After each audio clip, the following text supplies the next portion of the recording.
Hey guys, शायद video लाने में मैं बहुत ज़्यादा लेट हो गई हूँ क्योंकि जो मेरे व्यूअर हैं वो कब से चाह रहे हैं कि मैं एक वीडियो में सारी चीज़ों को रखूँ। क्योंकि यूट्यूब पर जो चल रहा है, जो हलचल चल रही है, उसमें मेरा ही नाम है और मेरे ही चैनल पर कोई वीडियो अपलोड नहीं हो रही है। इस बारे में कोई बात नहीं की जा रही है, तो सारे लोग परेशान हैं कि मैं कुछ बोल क्यों नहीं रही हूँ। और इसका कुछ लोगों ने मतलब भी निकाला कि मैं गलत हूँ, इसलिए मैं कुछ नहीं बोल रही हूँ। तो मेरे चुप रहना मेरी गलती को दर्शाता है, मानती हूँ। और कुछ लोगों से मुझे माफ़ी मांगनी है। सबसे पहले मैं माफ़ी मांगूंगी सरिता से। जेठू भाई, सरिता, जिस समय आपको मेरी सबसे ज़्यादा ज़रूरत थी, सबसे ज़्यादा, उस समय मैं आपके साथ नहीं थी।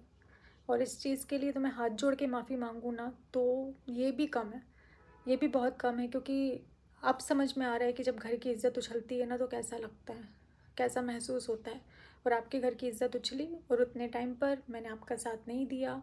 मैंने दोस्त होकर एक दोस्त का साथ नहीं दिया। सबसे ज़्यादा गलत अगर किसी के साथ मैंने किया है तो वो सरिता है। तो उसके लिए चेटू भैया, सरिता, मेरे पास शब्द नहीं है कि मैं आप लोगों से क्या बोलूं, लेकिन मैं माफ़ी मांगती हूं। क्योंकि दोस्ती शायद मैं नहीं समझ पाई, मैं शायद दोस्त शब्द का मतलब नहीं समझ पाई, और इसलिए उस वक्त आपके साथ खड़ी नहीं हो पाई। जो भी था, जो भी कारण थे, वो कारण मैं नहीं लाना चाहती हूँ। लेकिन बहुत सारी चीज़ें ऐसी हैं जो जिसके कारण नहीं मैं बोल पाई। लेकिन बस, क्या बोलूँ, इससे ज़्यादा मैं क्या बोलूँ। और आकांक्षा, अनूप, जिन्होंने मेरे पैर को अपने सर से लगाया था, तो उनसे मैं माफ़ी मांगती हूँ। क्योंकि जब उनकी बात आई थी तब भी मैं उनके साथ नहीं खड़ी हुई थी, तो मैं उनसे भी माफ़ी मांगती हूँ। मुझसे गलतियाँ हुई हैं, आपने मुझे सराखों पर बैठाया और मैंने आपकी बात नहीं मानी। सरिता ने मुझे समझाने की बहुत कोशिश करी, बहुत।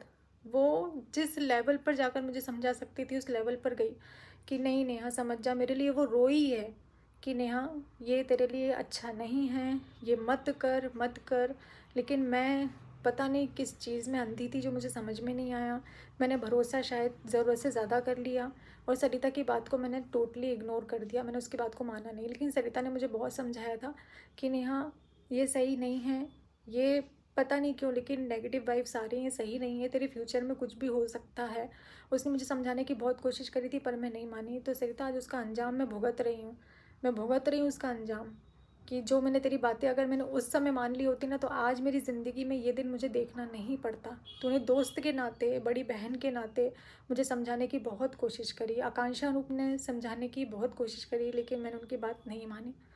तो मैं आपसे माफ़ी मांगती हूँ। और मैं माफ़ी मांगती हूँ नीतू दीदी से, नीतू दीदी के घर वालों से, कि बहुत किया है दीदी, आपने मेरे लिए बहुत बहुत किया है। मैं मेरे पास शब्द नहीं है, मैं बोल भी नहीं पाऊँगी कि मैं कितना।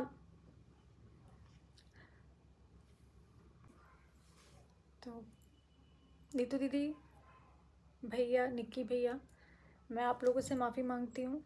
क्योंकि आप लोगों का नाम जिस तरीके से बीच में आया वैसे नहीं आना चाहिए था। क्योंकि आपने हमेशा मेरा सपोर्ट ही किया है, मेरे को हमेशा साथ ही दिया है, मेरे साथ खड़े रहे हो हमेशा मेरे गार्जियन की तरह। और मेरी वजह से नीतू दीदी का नाम गलत तरीके से लिया जा रहा है पब्लिक में, जो कि बहुत ज़्यादा गलत है। उनकी कोई गलती नहीं है, उसके बाद भी उनको घसीटा जा रहा है, उनको बीच में लाया जा रहा है सिर्फ मेरे कारण, क्योंकि वो मेरी दोस्त है, वो मेरे साथ रहती है। और इस चीज़ के लिए मैं आप लोगों से माफ़ी मांगती हूँ। सरिता ने, आकांक्षा ने, नीतू दीदी ने मुझे कहा था कि इस रिश्ते को ख़त्म कर दो, क्योंकि ये भले ही तुम्हारा भाई बहन का रिश्ता है, लेकिन नेगेटिव वाइब्स आ रही हैं, आगे जाकर तुम्हारे लिए दिक्कत खड़ी करेगा, ये चीज़ें तुम्हें दिक्कत में डालेंगी। लेकिन मैंने उनकी बातों को नहीं माना, मैंने उनकी बातों को नज़रअंदाज किया, जिसका अंजाम आज मैं बहुत अच्छे से, मैं और मेरा परिवार भुगत रहे हैं। अब मैं वीडियो को आगे बढ़ाती हूँ। मेरे पास भी बहुत सारी जैसी चीज़ें हैं जो मैं रिकॉर्डिंग, स्क्रीनशॉट, ये वो सारी चीज़ों को लगा सकती हूँ। लेकिन जिनको मुझे अच्छा समझना है, सही समझना है, वो सही समझेंगे। और मैं कितने ही प्रूफ दे दूँगी, जिनको नहीं समझना है वो मेरी बात को नहीं समझेंगे। तो मैं अपने आप को साबित कर सकती हूँ। तो मैं यहाँ अपने आप को साबित करने की बजाय मैं कानून का सहारा लेना ज़्यादा बेहतर समझती हूँ। कि मैं वहाँ पर अपने सबूतों को रखूँगी, मैं वहाँ पर, अगर आपके पास है तो आप रखिए, मेरे पास जितना था मैं उतना रखूँगी। मैं जितना कर सकती हूँ मैं कानूनी कार्रवाई के अकॉर्डिंग ही करूँगी। मैं ऐसे वीडियो नहीं खेल सकती। ये कंट्रोवर्सी का पैसा, कंट्रोवर्सी की वीडियो मुझे नहीं चाहिए कि मैं यहाँ से एक वीडियो डालूँ, सामने वाला 4 वीडियो डाले, फिर मैं यहाँ से दूसरी वीडियो डालूँ जहाँ सामने वाला 4 वीडियो डाले। ये मुझे नहीं करना है। मुझे कम्युनिटी नहीं खेलना है कि मैं कम्युनिटी को डालूँ, फिर उसके बाद मैं उसको डिलीट करूँ, फिर मैं किसी के लिए अपशब्द बोलूँ, फिर मैं मुझसे गलती हुई जो मैंने भरोसा किया। बहुत बड़ी गलती हो गई कि मैंने रिश्तों पर भरोसा किया और एक रिश्ते के लिए अपने सारे रिश्तों को दांव पे लगा दिया। ये मेरी सबसे बड़ी गलती है। सबने रोका था कि नहीं है सही, नहीं है सही, लेकिन मैं इतनी ज़्यादा अंधी थी ना कि मुझे कुछ दिखाई नहीं दिया। आज जितने लोग मेरे अगेंस्ट खड़े हैं, आज जितने लोग मुझे ब्लेम कर रहे हैं, उनको कुछ भी नहीं पता है, क्योंकि 95% चीज़ें मेरे बारे में गलत बताई गई हैं, झूठ बोली गई हैं कि मैं ऐसी हूँ। मेरे कैरेक्टर को, मेरे नेचर को गलत तरीके से आप लोगों के सामने पेश किया गया है। जो बातें बताई गई हैं गलत तरीके से बताई गई हैं। पति पत्नी के बीच में मैं आई, चलो इस चीज़ को अगर मैं मान भी लूँ कि मैं पति पत्नी के बीच में आई, तो अब मैं नहीं हूँ, अब मैं बहुत दूर हूँ। तो तुम दोनों प्लीज़ खुश रहो। सचिन मनीषा, मैं हाथ जोड़ कर रिक्वेस्ट कर रही हूँ, आप दोनों आपस में बहुत खुश रहिए। मैं अपने घर में हूँ, अपनी फैमिली के बीच में हूँ, तो आप लोगों को जैसे भी रहना है अपने भाई अपने घर में रहो, खुश रहो। जो वीडियोस है साथ में डालो। और अब इस मामले को मैं रिक्वेस्ट कर रही हूँ कि आगे मत बढ़ाइए, क्योंकि मुझे इस चीज़ को आगे नहीं लेकर जाना है। मैं स्टार्टिंग से फैमिली कंटेंट डालती हूँ, कंट्रोवर्सी का हिस्सा मुझे नहीं बनना है। नाम मेरा बदनाम हुआ, नाम मेरा उछाला गया, मेरे मम्मी पापा, मेरे भाई भाभी सब पर बात आई है, तो मैं इस चीज़ को आगे नहीं बढ़ाना चाहती हूँ। सबसे पहले मैं शुरुआत करूँ कि जब मैंने अपने भाई की शादी में आपको इनवाइट किया था और आप यहाँ से जा रहे थे, वो शायद भगवान का इशारा था कि आप उस समय चले जाते तो मेरा आज ये हाल नहीं होता। मैंने आपको रोका और ये मेरी सबसे बड़ी गलती है कि मैंने आपको मेरे भाई की शादी में रोका। तो मुझसे बहुत बड़ी गलती हो गई। भगवान ने चाहा था शायद कि ये रिश्ता आगे ना चले, लेकिन मेरी नासमझी, मेरी गलती रही। और मैं आपके घर आई, आपके घर आकर आपका महल देखकर मैं देखती रह गई। तो मैंने आपकी जो मेहनत की कमाई है, मतलब जो आपने मेहनत से कमाया है इतनी कम उम्र में और इतना अच्छा घर बनवाया है ना, मैंने उसकी तारीफ़ करी थी। नहीं तो ऐसे कर्जे के महल मुझे नहीं चाहिए। ऐसे कर्जे के महल पर मुझे कोई कुछ एक शब्द मैं नहीं बोलना चाहती हूँ इस चीज़ को लेकर। वो आपको मुबारक हो। आपका जो भी चल रहा है, जिस तरीके से चल रहा है, वो आप मुझसे बेहतर जानते हैं, तो वो आपको मुबारक हो।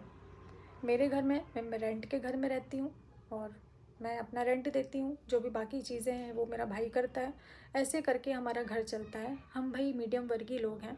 हम बहुत हाई फाई नहीं हैं, हमारे पास नहीं है महल, हमारे पास नहीं है गाड़ी, हमारे पास नहीं है कुछ भी। इज़्ज़त थी जो आपने भरे बाज़ार में जिस तरीके से नीलाम करी एक औरत की, तो मैं भगवान से प्रार्थना करती हूँ कि ईश्वर आपको भी बेटी दे। मैं ईश्वर से कामना करती हूँ।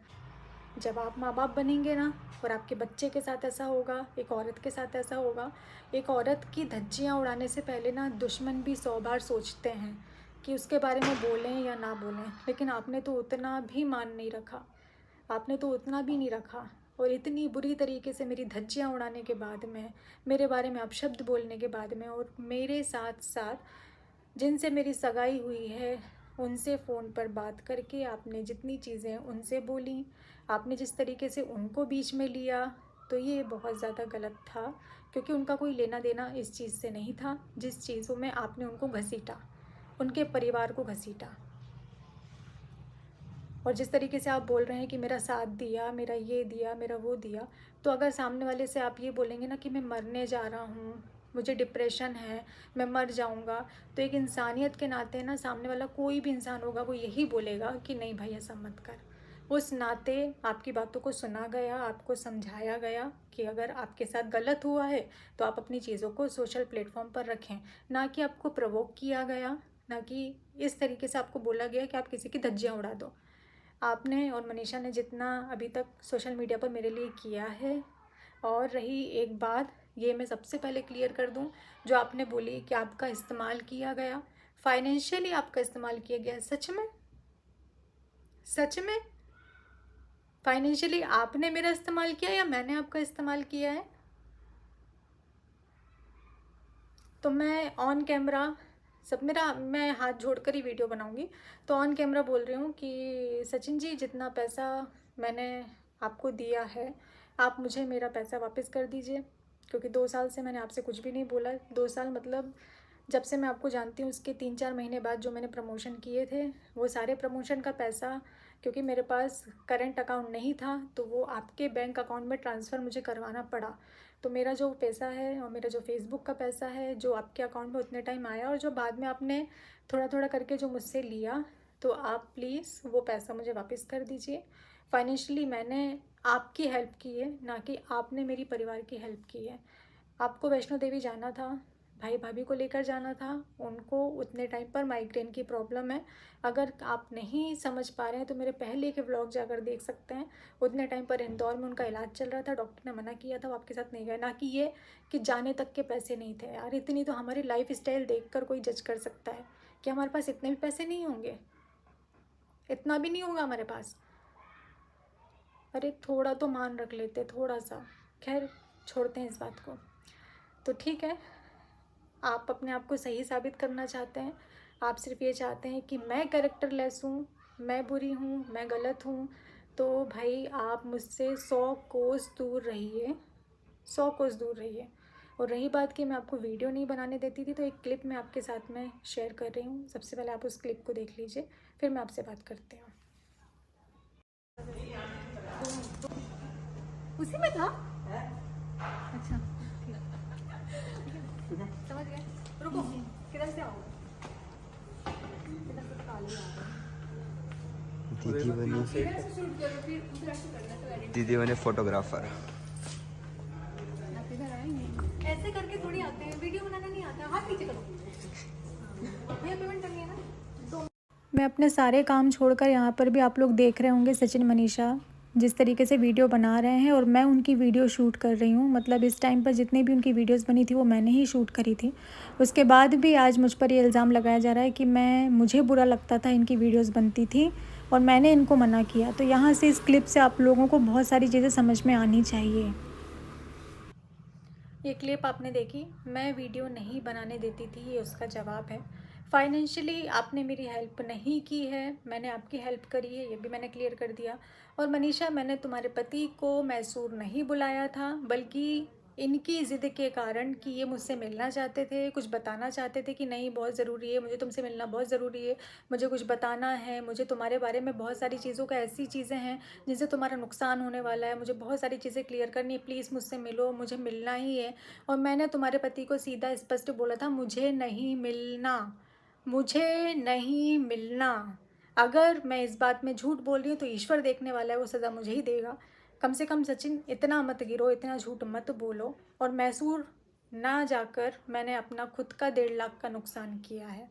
मैसूर की ट्रिप मैंने कैंसिल करी, ना कि इस बंदे ने अपनी फ़्लाइट की टिकट कैंसिल करी थी, कि जमाने की टिकट कैंसिल करी थी। ये मिलने के लिए इतने ज़्यादा पागल हो रहे थे। क्यों पागल हो रहे थे मनीषा, तुम अपने पति से पूछ सकती हो कि ये मुझसे मिलने के लिए क्यों इतना पागल थे। इनको क्या दिखाना था, इनको क्या सबूत मुझे देना था जिसके लिए इन्होंने मुझे इतना प्रेशर दिया, मुझे ब्लैकमेल किया गया है, ये सही है। और अगर इस चीज़ को साबित करना पड़ा, अगर ऑन कैमरा भी करना पड़ा, तो मैं, जब बहुत ज़्यादा ज़रूरी हो जाएगा तो मैं ज़रूर से दिखाऊंगी। और अभी जो भी मेरी कार्रवाई चल रही है, अभी मैं उस पर मेरा फोकस है। एक बार वो सारी चीज़ें हो जाएं, क्योंकि मुझे अभी अलाउड नहीं है कि मैं ऑन कैमरा ये सारी चीज़ों को बोल सकूं, इसलिए मैं नहीं बोल रही हूँ। बाकी सारे सबूत मेरे पास भी हैं, रिकॉर्डिंग हम भी करते हैं, स्क्रीनशॉट हमारे पास भी हैं। सही, हम भी अपने आप को साबित कर सकते हैं और डंके की चोट पर कर सकते हैं। तो मैं बस इतना ही कहना चाहती हूँ कि आप अपनी ज़िंदगी में खुश रहिए, मुझे मेरी ज़िंदगी में खुश रहने दीजिए। मैं मूव ऑन करना चाहती हूँ, मैं आगे बढ़ना चाहती हूँ। जो मेरा पिछला था, मैं उसको अपनी ज़िंदगी में आगे नहीं बढ़ाना चाहती हूँ, मैं आपसे रिश्ता नहीं रखना चाहती हूँ। तो प्लीज़ आप ये जो सोशल मीडिया खेल रहे हैं, ये सब बंद कर दीजिए। मेरे नाम की कोई वीडियो आप लोग मत डालिए। अब आप लोग अपना घर देखिए, परिवार देखिए, क्योंकि किसी भी प्रकार का कोई रिश्ता मेरा आपसे नहीं है। और मेरा एक सवाल है कि अगर आप सही हैं तो आपको इंडिया से बाहर जाने की क्या ज़रूरत है? आपको इंडिया से बाहर जाना ही नहीं चाहिए। इस समय तो आपका मनीषा के पास रहना ज़्यादा ज़रूरी है। आप मनीषा को छोड़कर चले गए। आप इंडिया से बाहर क्यों गए, किस कारण गए, क्यों? अगर आप सही हैं तो आपको यहीं रहना चाहिए था। ये मन में सवाल है। और जैसे मनीषा एक औरत है, वैसे मैं भी एक औरत हूँ। अगर उसके साथ गलत हुआ है तो मेरे साथ भी बहुत गलत हुआ है, बहुत गलत हुआ है। वीडियो एंड करने से पहले थैंक यू बोलूँगी मैं अलका को, पूनम को, जिनके पास जितनी जानकारी थी उस हिसाब से वो निष्पक्ष होकर लड़े और किसी के पक्ष में नहीं रहे, वो निष्पक्ष रहे। और इतना आप लोगों ने किया, ये बहुत बड़ी बात है। इतना गट्स होना भी, सच बोलना और इस तरीके से लड़ना भी बहुत बड़ी बात है। तो थैंक यू सो मच। और मैं इस वीडियो के कमेंट सेक्शन को ऑफ रखूँगी क्योंकि मुझे नहीं जानना है। जो मैं देख रही हूँ अभी फ़िलहाल मैं दूसरों की वीडियोज़ पर, उस हिसाब से तो मुझे नहीं लगता है कि आप लोगों को इतनी जल्दी मेरी बात समझ में आएगी, क्योंकि इतनी नेगेटिविटी फैल चुकी है, इतनी नेगेटिविटी को फैला दिया गया है कि अब मेरा कुछ बोलना इतनी जल्दी आप लोगों को समझ में नहीं आएगा। पर अगर मुझे चीज़ों को सामने लाना पड़ा, मुझे प्रूफ रखने पड़े, तो मैं ज़रूर से वीडियो में रखूँगी। ये मैं आप लोगों से प्रॉमिस करती हूँ कि अगर फिर भी अभी अटैक किया जाता है, फिर भी अगर अभी मुझे किसी भी तरीके से मानसिक प्रताड़ित किया जाता है या मेरे लिए कोई वीडियो लाई जाती है, तो मुझे प्रूफ रखना पड़ेगा और वो मैं ज़रूर से रखूँगी। पर ये जो वीडियोज़ हैं इनका सिलसिला ऐसे ही चलते रहे, मैं नहीं चाहती हूँ। मैं चाहती हूँ कि यहाँ पर रुक जाए, क्योंकि मुझे किसी भी बात को ऑन कैमरा नहीं बढ़ाना है। जो भी चीज़ें होंगी ऑफलाइन होंगी और हमारे हिसाब से जैसा हम कर रहे हैं मुझे लगता है वो सही है, वो ज़्यादा बेहतर है। ऑन कैमरा वीडियो मुझे नहीं खेलना है, बस।